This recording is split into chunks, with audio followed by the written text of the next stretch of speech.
Pour moi, française et européenne, c'était incroyable de me rendre compte que des pays pouvaient être aussi grands. Salut à tous et bienvenue sur Partir, le podcast qui vous montre comment ça se passe d'aller vivre dans un autre pays. Terre rouge, des déserts où tu roules pendant des kilomètres et des kilomètres sur une route. Tout quitter pour aller vivre à l'étranger, ça fait peur. On ne sait jamais vraiment comment ça va se passer. Du coup, un bon moyen pour avoir un aperçu d'un pays, c'est d'aller faire un road trip. L'insécurité en Amérique latine, elle existe. À la fin, le fameux Graal, les La Machu cerise Picchu. sur- Et c'est ce qu'a fait du coup Floriane. Et elle a pris 5 mois de pause dans son travail pour aller en Amérique latine. Je vous laisse découvrir tout ça, son histoire, son périple, et je vous souhaite une bonne écoute. Salut Floriane! Salut! Merci de prendre le temps avec nous pour nous raconter ta petite histoire et ton parcours. Donc toi, tu es partie en janvier 2024, quelques mois en Amérique latine. Ouais. Tu étais dans ton travail, ça faisait 3 ans que tu travaillais en tant que psychologue et tu as décidé du coup de prendre une petite pause dans ta carrière professionnelle. Pour commencer, est-ce que tu peux nous dire juste pourquoi tu as voulu prendre cette pause et pourquoi tu as voulu partir à l'étranger pour quelques mois?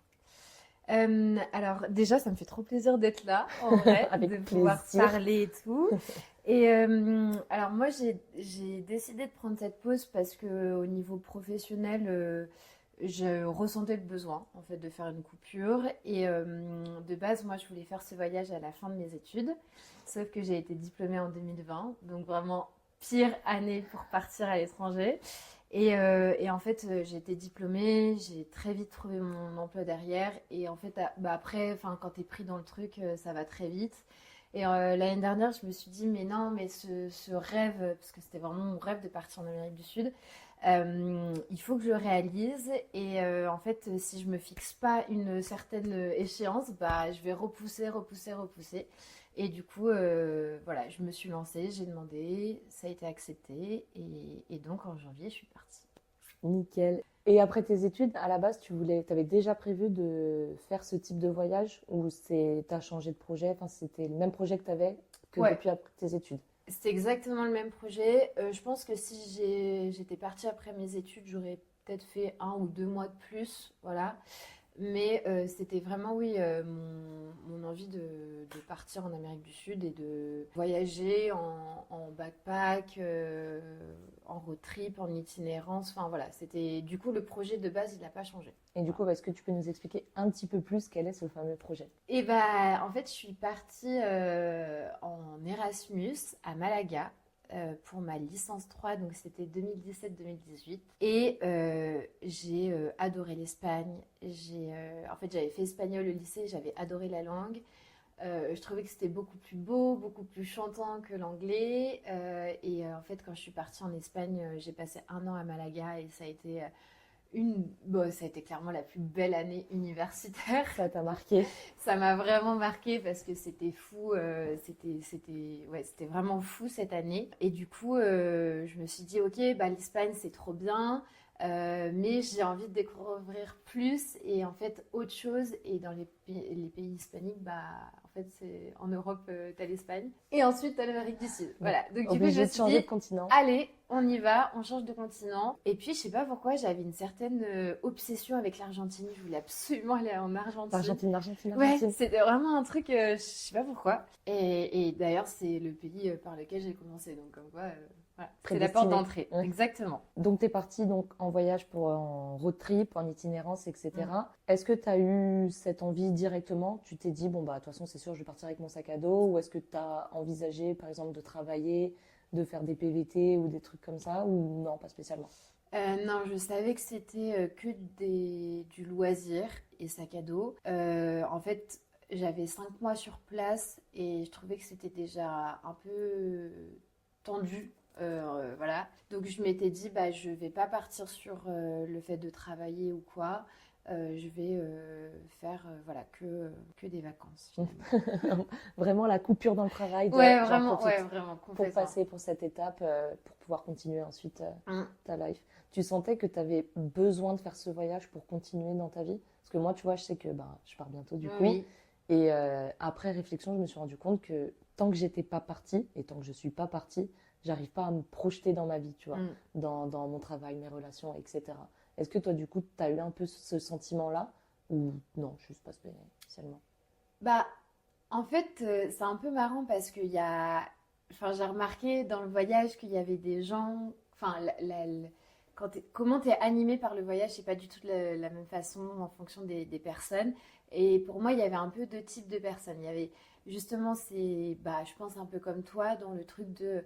Bah, en fait, c'est une nouvelle étape dans ma vie. Et après ça, je verrai peut-être plus clair dans ce que je veux faire, dans ce que je veux être, etc.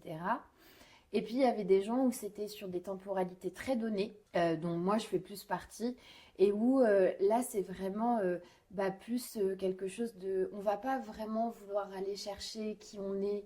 Enfin, parce que j'entends énormément de choses, de dire que oui, quand tu voyages comme ça, tu découvres qui tu es vraiment, etc. Bon, moi je suis pas forcément d'accord avec ça, mais c'est propre à chacun. Ouais. Mais voilà, moi j'étais plus dans le camp en effet de bah on sait que c'est une période dans notre vie, que c'est une phase dans notre vie, et qu'en fait quand on revient en France, bah on va retrouver notre travail, retrouver nos amis, notre famille avec qui ça se passe bien, peut-être notre compagnon ou compagne, etc. Et du coup je trouve que t'es pas du tout dans la même dynamique en Ouais. fait. Moi je pense que c'était important que je fasse ce voyage pour moi très personnellement, mais j'y suis pas non plus allée chercher des réponses à mes questions, etc. quoi. C'était quelque chose que tu avais envie de faire depuis un moment. Ouais, Fallait le faire avant que la vie avance trop. c'est ça, Et basta. c'est ça, Ok. c'est ça. Ouais, ouais. Et du coup, t'es partie avec ton mec. Ouais, Ton voyage s'est organisé en deux parties avec d'abord donc un mois avec ton copain, c'était ça? un mois Vous et étiez demi. un mois ensemble, Ouais, c'est ça? Et ensuite donc 4 mois toute seule. ouais. Est-ce que tu peux nous raconter comment tu t'y es prise un petit peu pour organiser ces 5 mois-là avec ton mec ou même de ton côté, etc. Alors en fait, bah, moi c'était mon projet très personnel et quand j'ai rencontré Alex, je lui en ai tout de suite parlé et en fait au fur et à mesure, bah, lui il m'a dit ok, bah, en fait j'ai envie de tenter le projet aussi avec toi, mais je partirai pas sur la totalité. Ça c'était déjà un peu clair avant et quand les choses se sont vraiment mises en place, du coup on savait que, enfin moi j'avais demandé 5 mois, c'était ok pour l'hôpital où je travaille, etc. Bah, du coup, lui, il m'a dit, ok, moi, je vais prendre un mois et demi. Et on était, ok, un mois et demi, c'est pas mal, ça nous laisse le temps de quand même bien voyager ensemble. Et puis, moi, j'ai quand même, voilà, ces 3 mois et demi, toute seule, qui sont cool aussi. Et puis, moi, c'était vraiment aussi ce que je voulais faire, quoi. Et donc, on s'est organisé, alors vraiment d'un point de vue pratico-pratique, l'Amérique du Sud, il y a plusieurs façons de le faire, mais en gros, c'est soit tu commences par le bas et tu remontes, soit tu arrives en haut et tu redescends. Et nous, on est arrivé par l'Argentine, du coup, et ensuite on a fait une boucle pour remonter. Donc, quand j'étais avec Alex, on allait en Argentine, on a été au Pérou. Lui, il a fait la moitié du Pérou. Ensuite, moi, j'ai continué l'autre moitié nord du Pérou toute seule. Et ensuite, je suis allée en Colombie et au Brésil. Et d'un point de vue financier, Ouais. comment t'as géré ton truc? Comment t'as fixé ce qu'il te fallait? T'es partie avec combien? Si t'es ok de nous dire un petit peu. Ah bah c'était bah moi ça a été enfin tu vois c'est des trucs tout con mais des anniversaires où en fait je disais bah c'est mon argent pour l'Amérique du Sud les cagnottes ouais les trucs comme ça mes 25 ans par exemple j'avais fait un gros anniversaire et j'avais eu beaucoup d'argent bah en fait j'ai tout mis sur mon compte pour partir justement là-bas et l'année dernière bah, dès que j'ai su que c'était accepté en fait j'ai essayé d'économiser un maximum et je suis partie alors je m'étais mis un peu le truc de ok, c'est 1 000 € par mois sur place et ça a été respecté jusqu'au Brésil Ouais. où le Brésil est bah, le pays le plus cher d'Amérique du Sud que j'ai fait. Et en fait, bah, là, du coup, ça m'a fait péter mon budget. Mais je te parle de, voilà, du coup, je suis partie avec, ouais, 6 000 €, 6 000 €, ouais, mais sur place. Donc, tu comptes pas les billets d'avion. Ok. Voilà. Ouais, Les pour billets d'avion, vraiment ça, quand c'était... t'arrives et que tu repars. Voilà, les billets d'avion, c'était un truc que j'avais pris à part, que j'avais pas... Enfin, en fait, je sais pas pourquoi, mais et même on se disait ça avec plusieurs personnes que j'ai rencontrées pendant le voyage, que genre nos billets d'avion, on les fait pas compter dans notre budget. Alors Ouais. que, bien sûr que si, parce qu'en plus, le montant du billet, il est quand même un peu imposant, quoi. Mais voilà, du coup, oui, pour 5 mois, je pense que 6 000, 6 500. Ouais, pour avoir à peu près 1 000. plus un peu au cas où Et tes plus besoins. au cas où, et en fonction, en fait, ça dépend aussi beaucoup en fonction des pays. Parce que tu vois, par exemple, l'Argentine, en ce moment, au niveau économique, enfin, c'est terrible pour eux, mais c'est horrible à dire, mais pour les touristes, du coup, bah, on est les rois du monde, en fait. Et tu vois, on n'a pas dépensé 1000 € en Mm. un mois. Ouais, donc du Donc, coup, ça se. mais tu as d'autres pays où c'est beaucoup plus cher. Donc, en fait, voilà, ça se compense, quoi. Ouais, donc tu vois à peu près. Ouais, Tu fais une moyenne, quoi. exactement. Et avec ton mec, avant ça, vous aviez déjà fait un petit peu des voyages ensemble, des trucs comme ça, ou Ouais, pas du tout? ouais, Ouais. ouais. Bah ouais, et puis je pense que c'est important parce Bah, que je pense, ouais. Sinon, t'arrives, bon. sinon c'est compliqué. On était partis, on avait fait plusieurs fois des vacances en Corse, en Italie.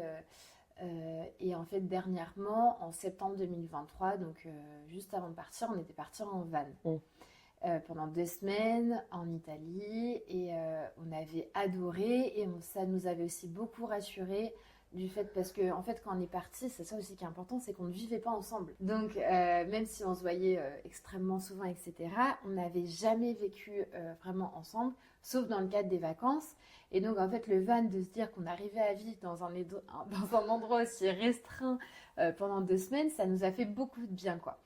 Et après, voilà, je sais aussi que le mois et demi qu'on a passé en Argentine et au Pérou, enfin, ce n'est pas une vie quotidienne. Donc en fait, oui, tu es tout le temps à deux et des fois, tu peux avoir l'impression d'être un peu se marcher dessus, etc. Mais à côté, tout est tellement nouveau, c'est tellement l'inconnu, c'est tellement impressionnant que c'est un point de repère. Mm. Et du coup, tu t'en sers aussi pour te ressourcer personnellement, Ça quoi. t'aide à Ouais, vivre au quotidien un petit ouais, peu, ouais, un peu. surtout pour les premiers instants quand t'arrives, j'imagine. Ouais, parce que en fait, c'est tellement fou ce que tu vis en arrivant que, enfin, moi, j'ai été très contente qu'on soit tous les deux parce que sinon, je pense que les débuts peuvent être un peu compliqués. En fait, de l'arrivée, tu vois, sur le pays, te dire, ah bah, en fait, c'est bon, ça y est, maintenant, ça commence. Et en gros, par quoi je commence, quoi. Ouais, je suis Voilà. où, je suis toute Je seule, suis j'ai où? pas de repère, ni Exactement. quoi que ce soit. Je connais Bah, personne, ils parlent, enfin, t'es pas dans ta langue maternelle, t'es pas dans ta culture, donc ça peut être très impressionnant. bah, j'imagine, ouais. Et du coup, donc, tu vas pouvoir nous raconter un petit peu comment ça s'est passé les Mm. premiers instants. Et juste avant ça, genre avant de partir, vous êtes dans quel mood avec ton copain? Vous réalisez un petit peu? Vous êtes stressé? Vous appréhendez un peu? Moi j'ai arrêté de travailler genre le 22 décembre, je crois. Donc en fait, il y a eu les fêtes de fin d'année, Noël, le Nouvel An très très rapidement. Et on est parti le 9 ou 10 janvier. Donc en fait, je pense qu'on n'a pas du tout eu le temps de De réaliser. réfléchir. Ouais, Ça s'enchaîne et vraiment. on part. Ça s'est enchaîné, fin du travail, les périodes de fête de Noël, et tu fais ton sac à dos, et puis t'es dans l'avion, quoi. Et après, ça y est. Et t'atterris du coup. Et Et donc, toi, Terry, voilà. donc vous arrivez en Argentine. Et Ouais. là, donc comment ça se passe pour vous l'arrivée? C'était fatigant parce qu'on avait eu un vol où en fait on avait une escale à Madrid, on avait passé la nuit à Madrid. Du coup, on était bien décalqués. T'as un décalage horaire, mais franchement, ça va, c'est 5 heures.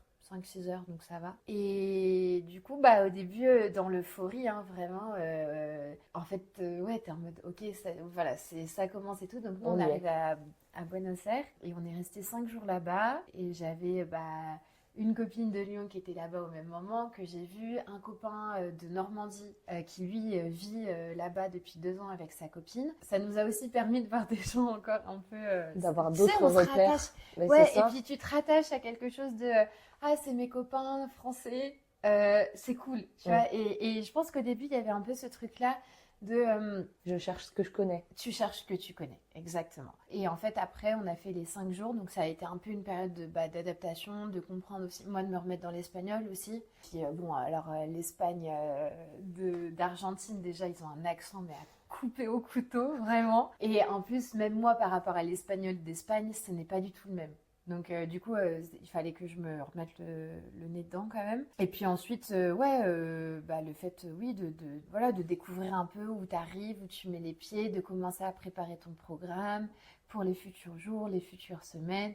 Même si on faisait quand même beaucoup, avec Alex, on a quand même beaucoup fait sur du dernier moment, tu vois. En fait, même moi toute seule après. Hein. Mais voilà, tu as quand même des temps de préparation sur certaines choses notamment en Argentine parce qu'on a dû louer une voiture et donc bah, ça, c'est des trucs qui s'anticipent. Mais tu as des temps de préparation qui sont quand même assez importants dans ta journée. Hein, C'est ce que je voulais te demander, du coup, comment tu fais ton voyage, tu vois, parce que est-ce que tu avais prévu sur des périodes, 2, 3 semaines à un endroit, ou est-ce que c'était un peu du au jour le jour, on sait pas où on dort le lendemain, etc. Alors, les 2, 3 semaines, jamais. Mais ça n'est jamais arrivé de la vie.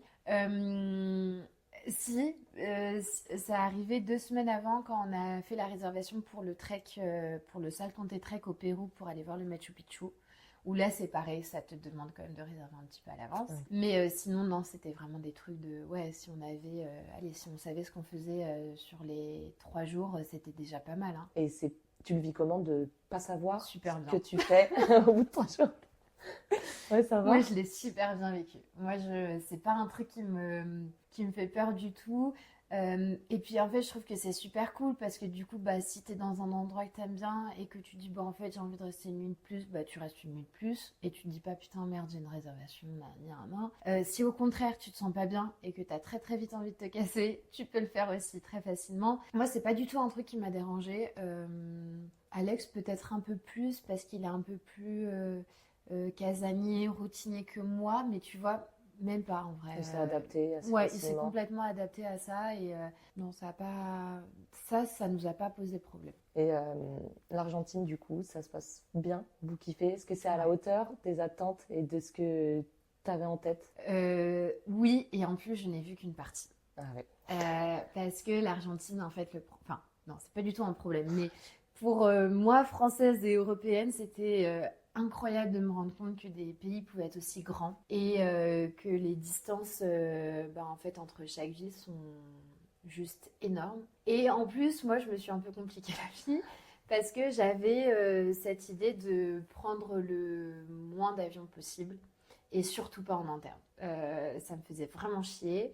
Donc en fait, on faisait tout par bus. Et du coup, tu te dis, waouh, en fait, on va pas du tout pouvoir tout faire. Donc par exemple, la Patagonie, on n'y est pas allé parce qu'en fait, ça nous faisait redescendre pour ensuite remonter pour aller au Pérou. Et du coup, sans avion, on était sur un mois et demi. En fait, du coup, ça signifiait que Alex ne serait resté que en Argentine et lui, il avait aussi il avait surtout très envie de voir le Machu Picchu et du coup, on a dit, ok, en fait, c'est un choix qu'on fait. On va privilégier le nord de l'Argentine, qui est dans un côté beaucoup plus désertique, beaucoup plus grand canyon. Terre rouge, des déserts où tu roules pendant des kilomètres et des kilomètres sur une route, la nationale 40, qui est une route super connue et où tu es tout seul. Voilà, tu es littéralement seul sur ta route. Et du coup, ensuite, voilà, on a fait le choix en fait de partir dans le nord de l'Argentine parce qu'on s'est rendu compte qu'en fait, avec ce moyen-là de transport qui était le bus, on ne pouvait pas tout faire. Ouais, faut faire des choix. Faut faire des choix. Au final, donc, tu es en Argentine avec ton mec. Mm. Vous profitez, vous voyez plein de trucs. Comment tu te sens à ce moment-là? Je me sens, en fait, je me sens super bien parce que je me dis, mais je réalise mon rêve, moi perso. Je suis en train de vivre une aventure qui est incroyable avec mon copain. Ça nous renforce dans notre amour, ça nous renforce aussi dans le fait de se connaître et d'expérimenter des choses ensemble, etc. Je trouve que c'est... En fait, on se rend pas compte, ou alors très personnellement, je me rends pas assez compte de la beauté de la nature, je pense. Et en fait, quand tu es dans des paysages comme ça, quand tu es dans des cadres comme ça, tu te dis que vraiment l'humain n'est rien. Ouais, c'est vrai. N'est rien du tout et que Dame Nature fait des choses incroyables. C'est vrai, je me rappelle, j'avais tes stories où tu disais ah, mais merci Dame Nature. Mais Les vraiment. paysages, c'est trop beau. Mais tu vois, Ouais. je me demande si quand on part, je pense qu'on en vient à réfléchir différemment parce que on en vient à vraiment regarder ce qu'il y a autour de nous et pas juste être passager dans la ville. Parce qu'au final, on en vient à s'émerveiller devant un coucher de soleil, une colline avec de l'herbe. Et alors que tu vois, on a ça genre à côté de chez nous, on peut passer devant et on va peut-être pas forcément le regarder. Donc, je trouve que ça fait du bien justement de se remettre là-dedans et ça nous apprend à ouvrir les yeux en fait et regarder autour de nous. Mais Complètement. Et puis là, en fait, le nord de l'Argentine, moi, je suis jamais allée aux États-Unis. Donc, tu vois, ce truc de Grand Canyon, etc., moi, j'avais vu que dans les films, sur les photos des autres. Mais voilà. Et en fait, là, c'était vraiment ça. T'arrives, c'est de la pierre rouge, c'est volcanique, en fait, tout a été créé par la nature elle-même. Et c'est là aussi où tu te rends compte de la puissance, quoi, de ce que ça peut faire. Et du coup, moi, c'était la première fois que je voyais ce type de paysage. Et ça m'a... ouais, j'étais sidérée parce que je trouvais ça incroyablement beau et je me rendais compte de la chance que j'avais de pouvoir le voir de mes propres yeux, quoi. C'est vrai, c'est ça. Tu dois te sentir tellement genre, reconnaissant de te dire, mais purée, mais je peux être là, je peux Mm. voir tout ça, quoi. Ouais. Ah, mais moi, je me suis... Surtout le long de mon voyage, en fait, j'ai eu des moments où je me mettais à pleurer parce que je me disais, mais en fait, je suis hyper chanceuse de pouvoir faire ça et je suis hyper reconnaissante et tu as une notion d'humilité qui arrive aussi quand tu voyages parce que justement, tu te rends compte que finalement, bah, c'est pas grand-chose, que tes petits problèmes de ta vie lyonnaise, bah, finalement, c'est pas grand-chose.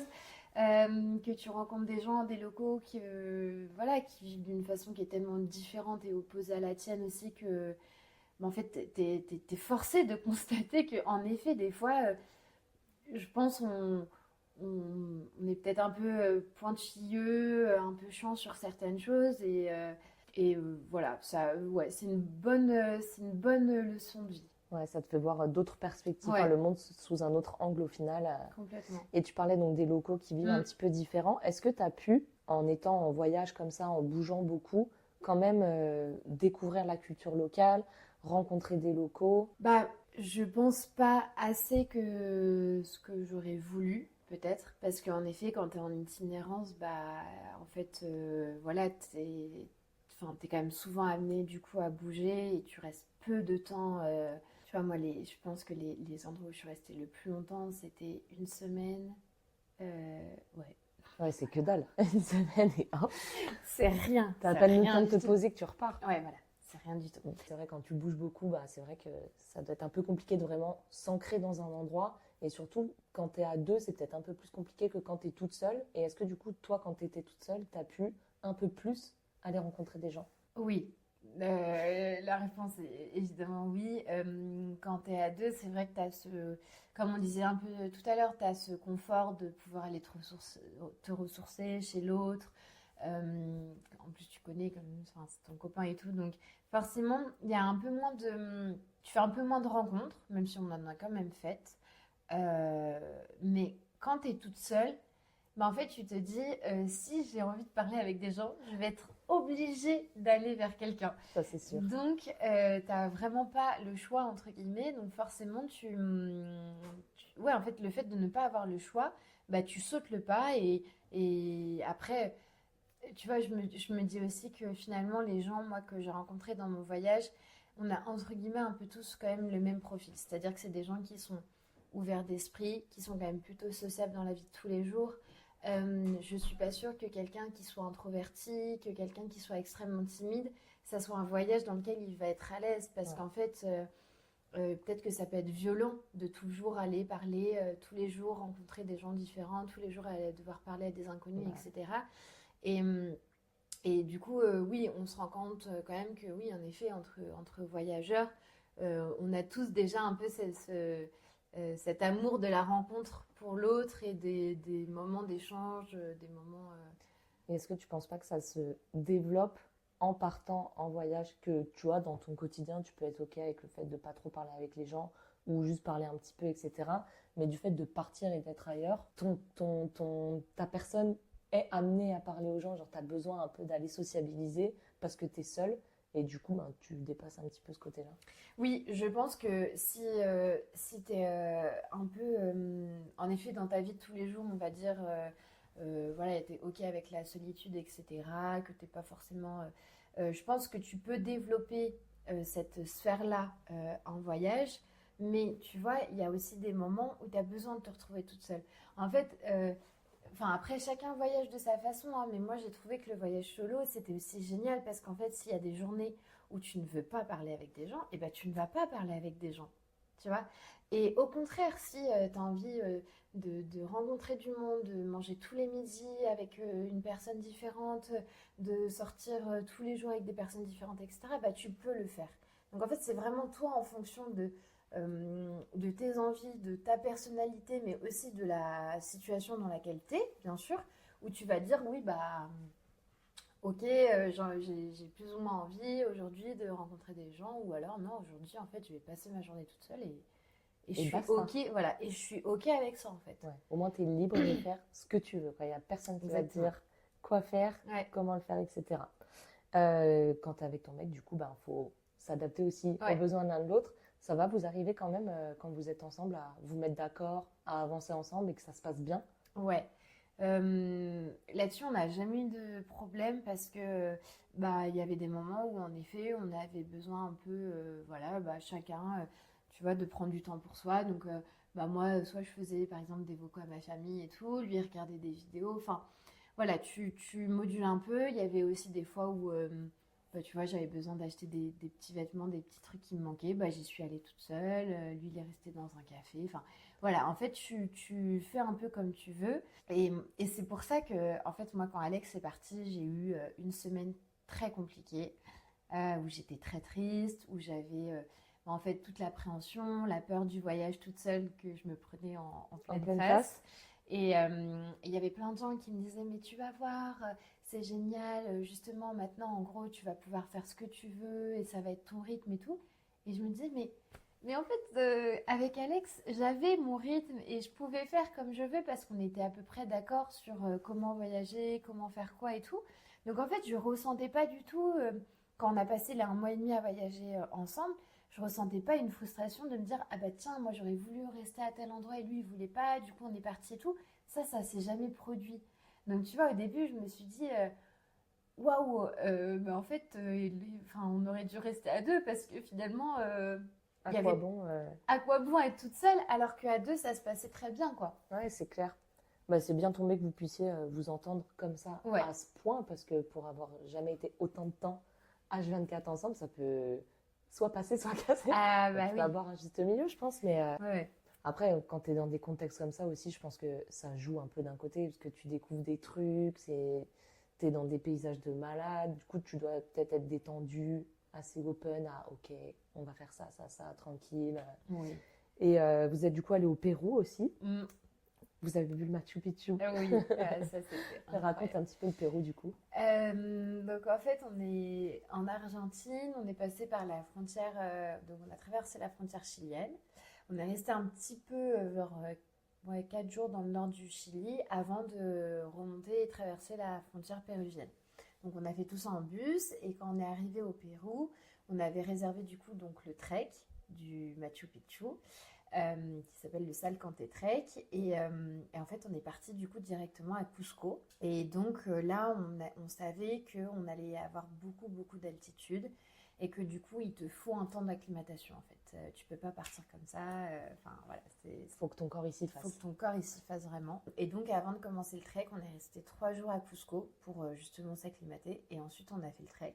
Donc là, c'est un des plus beaux treks que j'ai fait de ma vie. Ça devait être oufissime. On avait un groupe super, on avait un guide incroyable. On a vu des lagons, on est monté à... Moi, tu vois, je suis montée à 4006. Bah, je n'avais jamais fait ça dans ma vie. Bah ouais, Tout j'avoue. simplement. Tout simplement. Donc, tu as une fierté aussi, tu vois, de te rendre compte que tu es capable de faire plein de choses. Tu marches 20 km par jour. Voilà. Là, Tu te couches à 19h, tu te réveilles, il est 4h, 4h30 du matin. Tu prends ton petit déj à 5h et bam, tu repars pour tu 20 repars, km. voilà, tu pars pleine balle. Donc voilà, c'était vraiment un trek incroyable. Et puis à la fin, le fameux Graal, le La Machu cerise Picchu. sur le gâteau. Exactement. Et donc on a tout fait à pied, hein. Et donc c'est pareil, hein, le Machu Picchu c'est physique aussi parce que je crois que tu as plus de 2000 marches, donc c'est quand même pas mal, tu vois. Ouais, c'est sûr. Et donc on avait une visite donc, à l'intérieur. Donc, alors nous on est arrivé à 6h du matin.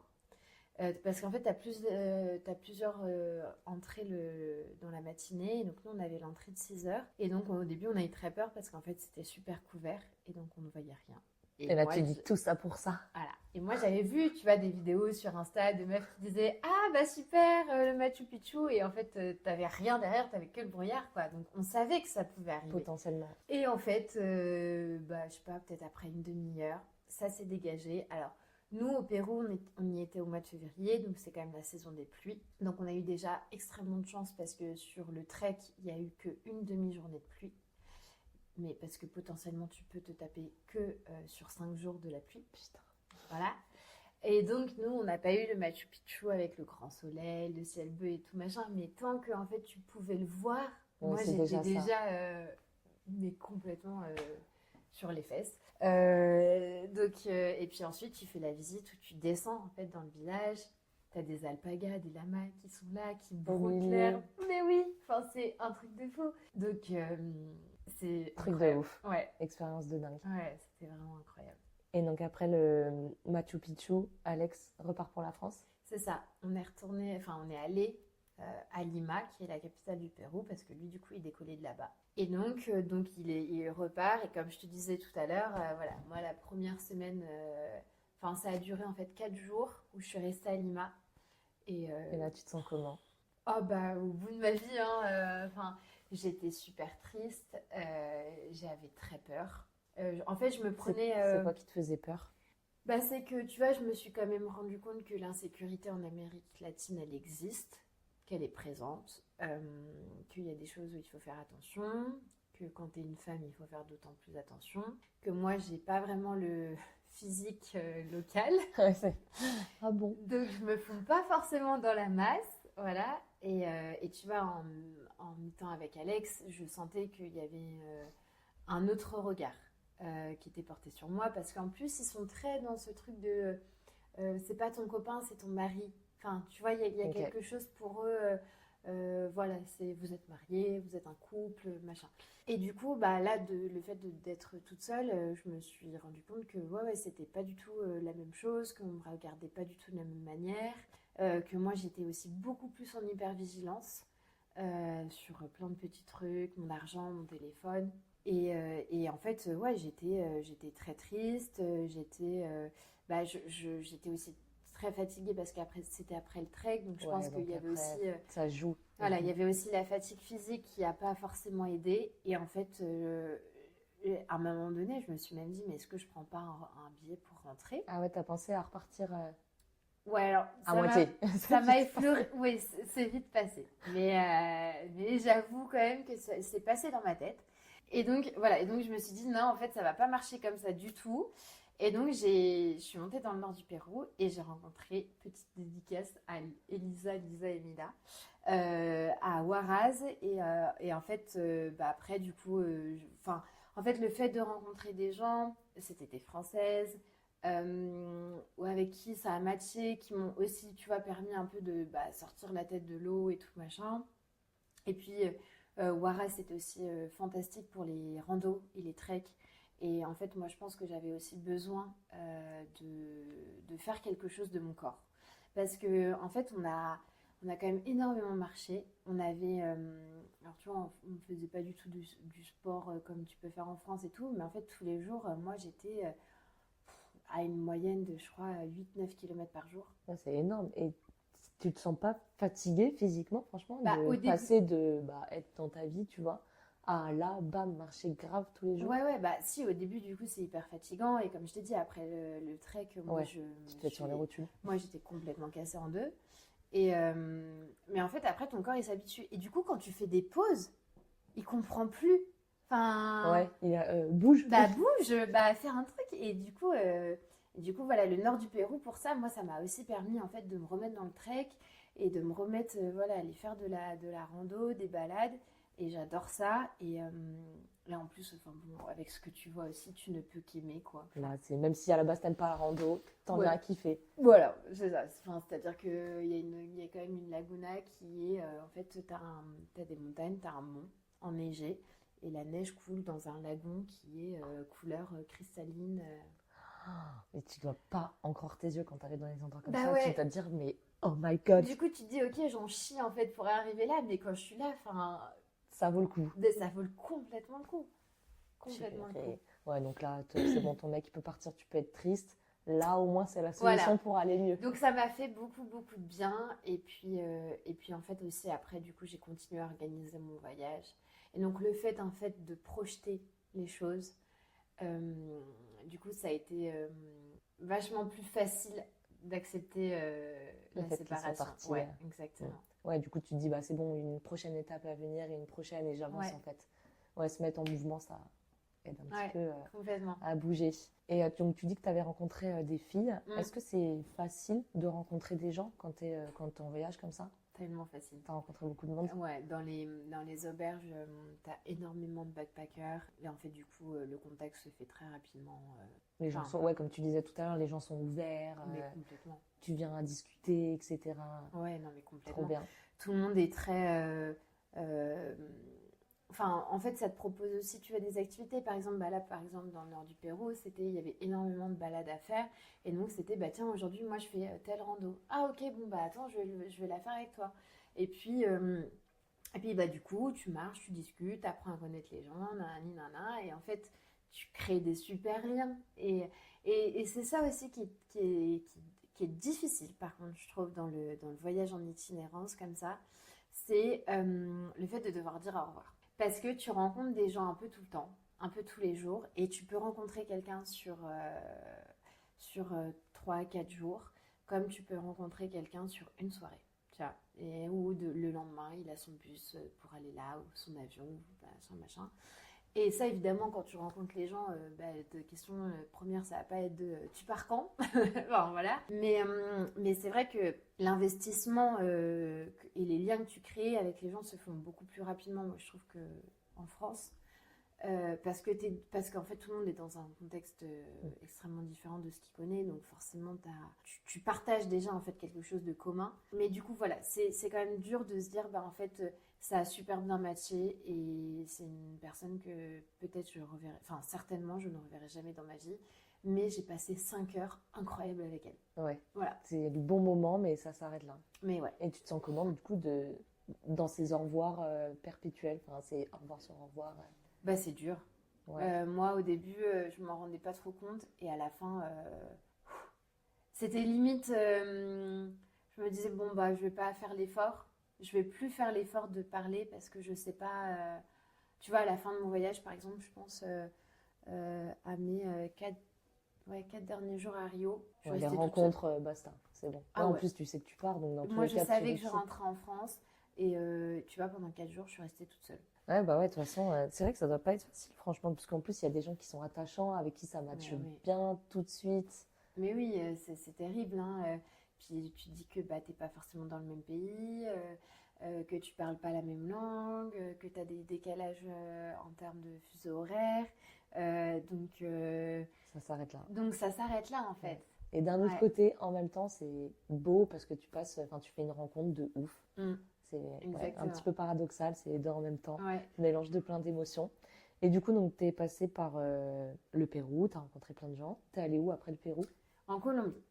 De base, c'était pas prévu. De base, je devais partir en Bolivie. En fait, je devais du coup être au Pérou et ensuite Bolivie et ensuite Brésil. Et déjà, avant de partir, tout le monde m'avait dit, mais Florence, il faut que tu ailles en Colombie. Tu te rends pas compte comment la Colombie, c'est incroyable. Et j'étais réticente un peu pour la Colombie, j'avais un peu peur, là, avec un peu l'image de la vieille Colombie, en fait.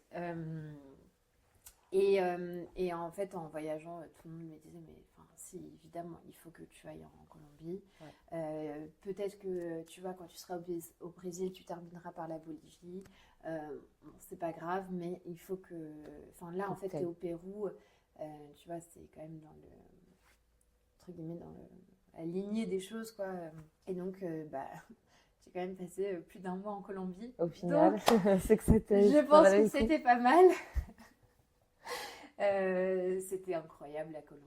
En fait, c'était très difficile, enfin, c'était très compliqué parce que l'ambiance Pérou-Colombie, ça n'a rien à voir. C'est-à-dire que Colombie, Les gens, les locaux sont tu vois, dans la rue en train de faire la fête, en train de parler, en train de, tu vois, de proposer de manger avec eux, de boire avec eux et tout machin.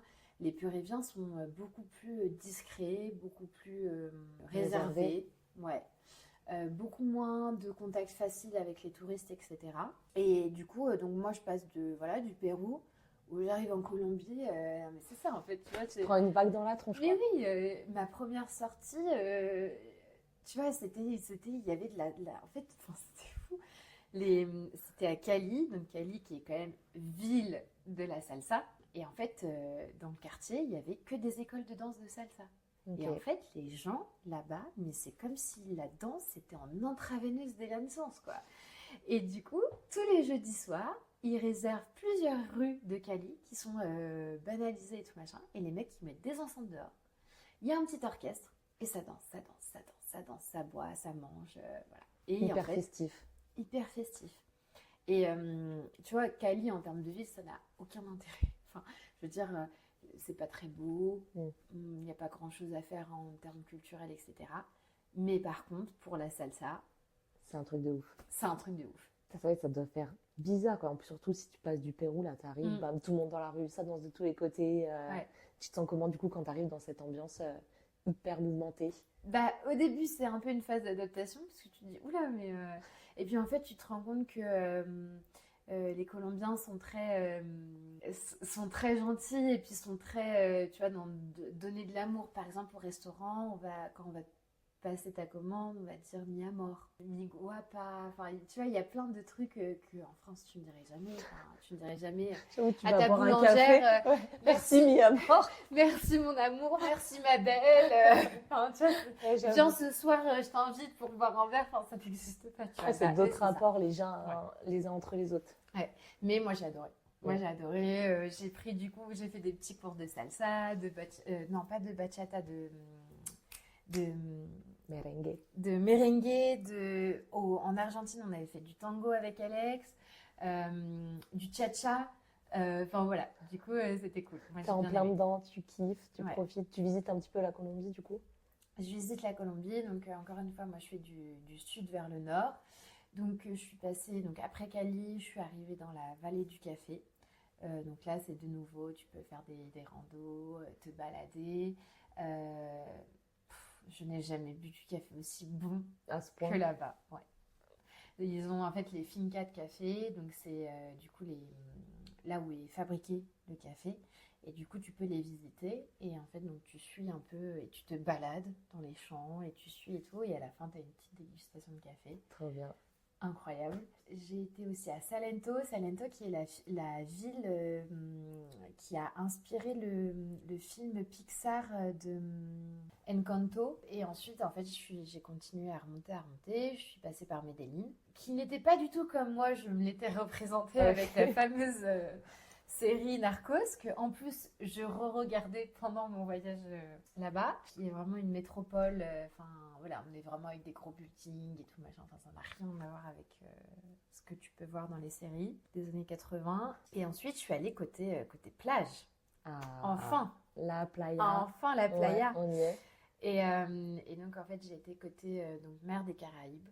Donc en plus, première fois aussi que je me baignais dans la mer des Caraïbes. Ça devait être ouf. Bah, l'eau est chaude tout le temps.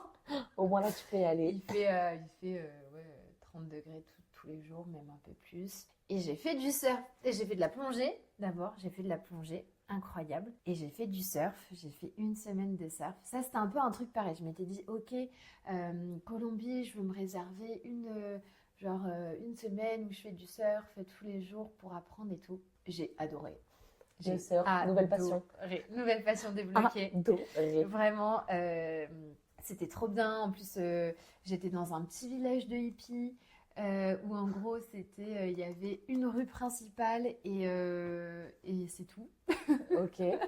Et vraiment, tous les gens font du surf. Et c'était vraiment... voilà, c'était en gros, tu faisais du surf. Le soir, tu faisais la fête sur la plage. C'est encore une autre ambiance, quoi. Et voilà, quoi. Ouais, complètement. Trop bien. Au final, c'est cool, parce que au sein du même pays, tu peux voir plein d'ambiances différentes. Mais complètement. Moi, la Colombie, tu vois, pour moi, c'était, oui, voilà, c'était très fête, très dense. plage, etc. Et en fait, la vallée du café, moi, je l'ai découverte parce que quand je suis arrivée en Colombie, tout le monde m'a dit, bah, il faut que tu ailles là, c'est incroyable et tout. Mais donc, voilà, t'as pas que cette ambiance, enfin, t'as pas que cet aspect-là de la Colombie. Tu peux faire aussi plein d'autres choses en Colombie. Et les Colombiens sont des gens mais adorables, adorables. Et c'était génial. Trop bien. Et après la Colombie, t'as été où? Et bah, du coup, au Brésil. Ah, Au Brésil, parce qu'avant de partir, j'avais une de mes meilleures amies, Amandine, qui avait pris son billet pour venir à Rio. Et donc, on a passé 15 jours à Rio trop bien. ensemble, où en fait, on a fait Rio, on a été à Rio, on a été à Ilha Grande, on a un peu bougé, on n'est pas resté que à Rio même. Et j'ai retrouvé les filles que j'avais rencontrées au Pérou. Ah, sérieux? Voilà, donc j'ai retrouvé Elisa et Mila. Elisa était rentrée en France. Mais du coup, on a aussi passé, en fait, j'ai voyagé pendant presque 1 mois et demi au Brésil. Donc c'est le Ouais, temps tu es de... resté une bonne période. Ouais, parce que c'est immense. Oh bah Enfin, ouais, j'avoue c'est que indécent en termes de distance. Et en fait, pendant 1 mois et demi, j'ai été avec Elisa que j'avais rencontrée au Pérou, quoi. Donc en fait, c'était aussi fou de se dire que bah, tu rencontres quelqu'un comme ça, et en fait, en fonction des pays que tu fais, et bah, tu la retrouves ou tu les retrouves quelques mois plus tard. ouais, et t'en viens Donc, à repasser du temps avec elle. ouais, Trop cool. Et le Brésil, du coup, par rapport aux autres pays, tu kiffes moi. aussi? Moins? Ouais. Ah ouais. En fait, ça a été dur pour moi parce que ils me comprenaient pas.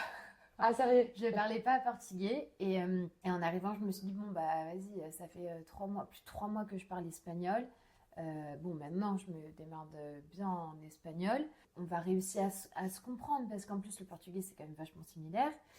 Et en fait, j'arrive à Rio et là je me fais mes toqués en beauté quoi, en me disant mais en fait on comprend Pas rien du de ce que tout. tu dis. Nous ici on parle portugais, on parle pas espagnol, on parle pas anglais. Moi, j'étais en mode, ok, top. Bon, bah. Et donc, en fait, au fur et à mesure, avec certains, tu peux faire du portugnol. Donc, c'est Mhm. vraiment un mélange d'espagnol et portugais, quoi. Mais du coup, bah, moi, m'a énormément frustrée, en fait, de ne Ouais, quand tu plus. peux pas communiquer en Ah, plus. ouais, exactement. De ne plus pouvoir comprendre ce que les gens disaient, ça me frustrait. Et Rio, vraiment, moi, j'ai eu peur, hein. Ah ouais? Ah ouais. J'ai eu peur, peur, peur. Par rapport à quoi? Bah, en fait, il y a énormément de pauvreté, il y a énormément de SDF dans les rues. Et peu importe où tu vas, hein, que ce soit les bons quartiers comme les mauvais, je pense qu'ils ont accès à des drogues dures, un peu comme ils veulent. Et du coup, nous, on a vu par exemple des SDF qui étaient clairement drogués et qui, tu vois, à 11 h du matin, nous montraient leur sein. Mm. Euh, alors que toi, t'attends ton bus. Enfin, tu vois, un truc voilà, qui n'a pas de sens. Et puis, il y a énormément de vols à l'arraché. Et en fait, encore une fois, moi, j'étais pas sereine parce que je sais qu'on me repère à 10 000 que je suis touriste. Et du coup, je me dis, bah, en fait, en allant à la plage, même si mon téléphone, je suis obligée de le prendre, c'est mon GPS, Ouais, t'en as besoin. c'est mon moyen de paiement, enfin voilà. Mais en fait, bah, je suis hyper, ouais, je me sens hyper vulnérable, quoi, parce que même si je ne prends que ça, bah, hop, Hop, c'est fini. voilà. Et on a vu des gens se faire voler à l'arraché comme ça, quoi. Dans la rue, bam, Et fini. et fini. Purée. Ouais, donc du coup, tu te sens un peu moins. Donc, Rio, j'ai pas. Après, attention, hein, ce qu'il y a à voir à Rio, c'est incroyable, Oui. hein, enfin, voilà. Mais en fait, pour l'ambiance, du coup, ça m'a pas trop fait kiffer. Ok. Et dans tous les pays que t'as fait, du coup, c'est lequel que t'as préféré? Je pense que je mets Colombie 1, Pérou 2. Mais vraiment, Colombie, Pérou, ça se joue Ah, peu de choses. à 0,34. Voilà. Argentine et Brésil Et en Brésil. dernier. Il y aurait un des pays où tu te verrais aller vivre quelque temps? Et bah, en fait, quand j'étais en Erasmus en Espagne, je me voyais vraiment vivre à l'étranger dans un pays. Voilà, Ouais. c'était vraiment une idée, j'étais hyper ok avec ça. Et puis en grandissant un peu et tout, je me dis que c'est quand même compliqué, je trouve, d'aller vivre dans un pays quand t'as pas ta famille, quand t'as pas tes amis. Donc, je pense pas. Mais s'il y avait un pays où en tout cas je me sentirais de vivre, c'est l'Argentine. Parce que par exemple, Buenos Aires, ils appellent ça le Petit Paris. C'est quand même, en termes culturels, c'est le pays le moins dépaysant. Ouais, ça, c'est ce qui se rapproche le plus avec ce que nous, on peut connaître. Je vois. Et c'est quoi qui t'a le plus marqué pendant tes 5 mois? Des choses où tu t'es dit genre, waouh, ça, waouh. Bah, la beauté des paysages. Ouais, c'est ça qui La nature, en fait. t'a le plus... Ouais. J'ai pas, tu vois, j'ai pas fait un waouh sur une découverte de moi avec moi. J'ai pas, enfin, tous les gens que j'aurais rencontrés étaient incroyables et vraiment ouf et tout. Mais je pense que le truc qui m'a fait le plus waouh, c'est ce que je pouvais voir de mes yeux, quoi. Ouais, les paysages, Ouais. la grandeur du monde. En fait, la grandeur du monde. Et que vraiment, on ne se rend pas compte de ce que ça peut être la beauté de la nature. Et quand tu es face. Parce que tu vois, par exemple, Rio, c'est très différent en termes de paysage, par exemple, par rapport au Pérou. Mais pour autant, c'est extrêmement beau. Quand tu te poses sur le rocher et que tu as le rocher d'Ipanema en face de toi avec le coucher du soleil, t'as envie de chialer, quoi. Tu vois, les larmes coulent. Bah ouais, non mais ouais. Oui, c'est ça, quand tu te balades, que tu vois une mer cristalline, en fait, tu te dis, tu vois, je repense à ma plongée et tout, et je me suis dit, mais attends, mais j'ai eu la chance de faire de la plongée avec une eau qui était turquoise, où je pouvais super bien voir les poissons, où j'avais un banc de sable, mais vraiment blanc, blanc, blanc en bas. Enfin, voilà. Donc je pense que vraiment, ouais, c'est les paysages. Ça t'a peut-être refait ouvrir les yeux sur le monde qui t'entoure. Ouais.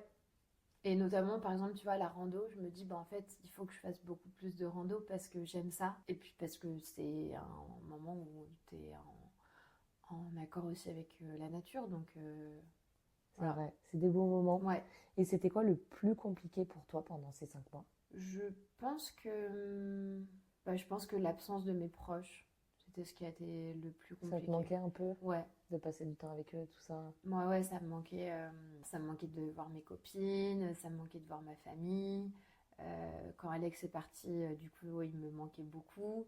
Donc, oui, je pense que c'est ce côté-là qui a été le plus difficile. Ok. Ouais, c'est vrai que ça peut être un petit peu triste, surtout en plus quand tu commences avec ton mec et après tu te retrouves toute seule. Je pense que c'était ça. Ouais. Et le fait de voyager du coup toute seule en tant que fille en Amérique latine, tu t'es globalement sentie comment? Bah, c'est totalement faisable. Ça peut très très bien se passer. Même quand on est blonde aux yeux bleus. Même quand on est blonde aux yeux bleus. Non, après, en fait, il y a aussi beaucoup de choses. Des fois, c'est ce qu'on se disait un peu. C'est toi et ta chance, quoi. Tu vois. C'est-à-dire que moi, je suis incroyablement contente et surprise d'être rentrée en France avec mon téléphone, ma carte bleue, mon passeport, mon sac à dos. La totale. Voilà. Tu sais que ça peut aussi ne pas se passer de cette façon-là. Je veux dire, tu es aussi conscient de ce qui se passe dans le monde et des risques, mais c'est totalement faisable et ça peut très très bien se passer. Ouais, bon bah tant mieux. Et donc vient le moment de rentrer ensuite en France. Globalement, ça t'a apporté quoi là avec ça fait un petit mois que t'es rentrée, à peine, ouais, avec le recul, etc. Donc qu'est-ce que ça t'a apporté? Je pense que ça m'a apporté. Déjà en fait, je pense qu'en faisant ce voyage, j'avais des choses à me prouver. À quel niveau? En termes de pouvoir me débrouiller toute seule. De pouvoir ne compter que sur moi-même. Voilà, ça c'était un truc où en effet, quand tu es toute seule, tu te dis qu'en fait, si tu sais pas comment tu rentres, c'est à toi de trouver la solution pour rentrer à ton hostel, quoi. Tu vois, c'est pas quelqu'un d'autre qui va le faire à ta place. Et du coup, je pense que ce que j'étais venue chercher là-bas, je l'ai trouvé. Et donc, ouais, je pense que c'est...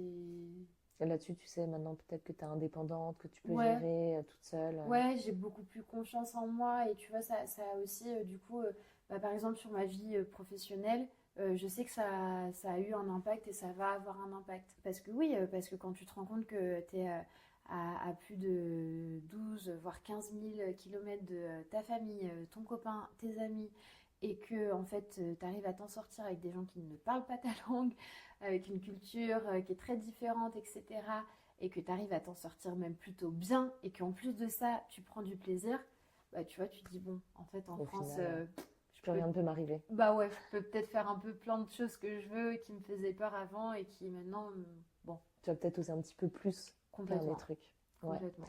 Et comment tu vis ton retour en France, de passer de, je sais pas ce qui se passe au bout de 3 jours, à en prendre plein la vue, entendre des gens étrangers, etc., à je reviens dans mon quotidien et dans mon taf. Et bon là du coup ouais, ça fait un mois donc je pense que j'ai pas encore assez de recul entre guillemets. Mais au début, de toute façon moi je suis rentrée, j'étais contente de rentrer. Donc je pense que déjà ça c'est hyper important. Les gens qui rentrent par contrainte mais qui n'ont aucune envie de rentrer, je pense que du coup le retour est vraiment mais extrêmement hard. Moi j'étais contente de rentrer, j'étais contente de la période. Je me disais ok en fait j'ai fait ce que j'ai voulu faire, à peu près tout, et voilà, même si on peut jamais tout faire. Et du coup, le fait de rentrer en étant contente, je pense que ça m'a aidée. Moi, je me suis énormément reposée au début aussi parce que j'étais Tu dois être éclatée. éclatée en fait, mais vraiment. Et puis, du coup, maintenant j'habite avec Alex, donc il y a aussi ça qui en fait, moi, me fait un changement dans mon ancienne vie. Étape. Voilà.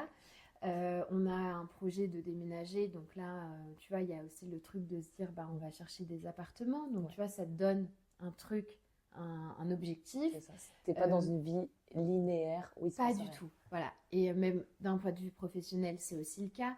Donc en fait, je pense que du coup, moi, ça m'aide aussi. En effet, c'est plus tous les 3 jours, mais je me dis, bon, là, sur les 6 mois, il y a des choses qui vont changer, il y a des choses qui vont évoluer, ça va bouger. Et du coup, je vis plutôt bien mon retour en France. Bon, ça fait plaisir. Est-ce que tu aurais un petit conseil à donner à quelqu'un, une fille, surtout vu que tu es une fille, qui voudrait partir toute seule en voyage? Oser.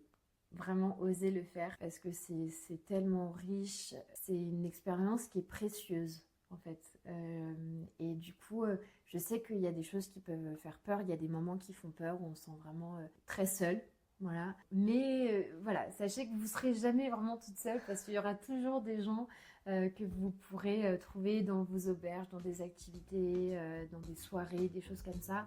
Et du coup, si vous avez un peu cette peur-là de passer à l'action, faites-le parce que ça sera l'aventure la plus belle de votre vie. Enfin, en tout cas, moi, ça a été l'aventure la plus belle de ma vie. Ouais, tu peux le dire, là aujourd'hui, c'est l'aventure la plus belle de ma vie. Ouais, sans problème. Sans problème. Bon, tant mieux, t'as bien fait de te lancer, d'oser. Ouais. Et je suis contente pour toi que ça t'ait apporté tout ça et que t'aies pu voir tout ça. Oui. Franchement, ça fait rêver. Merci. Merci en tout cas d'avoir partagé ton histoire, ton parcours. Et voilà, c'est tout. Merci. Merci d'avoir écouté l'épisode jusqu'au bout. J'espère qu'il vous a plu. J'espère qu'il vous a donné envie à vous aussi d'aller faire ce type de voyage, d'aller en Amérique latine. Si vous connaissez quelqu'un qui a ce type de projet, je vous invite à lui partager l'épisode. Peut-être que ça lui donnera quelques tips pour s'organiser et se lancer dans l'aventure. Et sinon, je vous dis à bientôt.